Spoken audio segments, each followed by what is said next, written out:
Virginia attack ad shows minority children chased by truck with Confederate flag. The Virginia gubernatorial election is now officially a week away, and a new ad from a Democratic group in the state is again sparking a bitter war of words between the two campaigns vying for the Commonwealth's top office. The minute-long ad, entitled American Nightmare, from the Latino Victory Project features a pickup truck adorned with a Confederate flag and an Ed Gillespie bumper sticker driving aggressively through the neighborhood chasing young minority children fleeing in terror. The ad drew swift condemnation from both the Republican National Committee, which said it showed Lieutenant Governor Ralph Northam's campaign was in total panic mode, and the Gillespie campaign.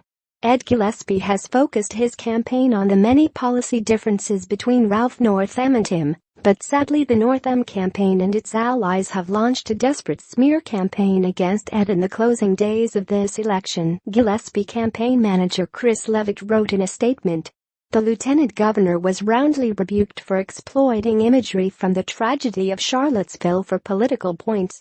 Now his allies have reached a new low with a disgusting, vile television ad seeking to instill fear in our children with that same imagery. This is not an attack on Ed Gillespie anymore. This is an all-out attack on the people of Virginia." This latest ad gives a clear indication of just what Ralph Northam and his national Democratic allies think of all of us, and it's sickening, the statement continued. The Northam campaign defended the ad and accused Gillespie of being the candidate attempting to sow division in the race. Independent groups are denouncing Ed Gillespie because he has run the most divisive, fear-mongering campaign in modern history.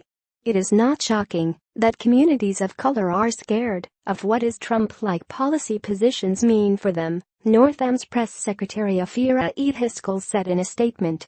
Gillespie, the former chairman of the RNC, has taken steady heat over his controversial ads highlighting the threat of the MS-13 gang in Virginia, as well as ads accusing Northam of supporting policies that allow sex offenders to have their gun rights restored.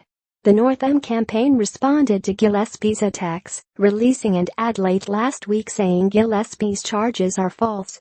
Recent polls have shown Northam with a widening lead as the campaign heads into its final week, but most observers believe that the race will likely remain tight. The race is the only competitive gubernatorial race in the country this year, and it is considered an early barometer of how the Trump presidency will factor into the 2018 midterm elections.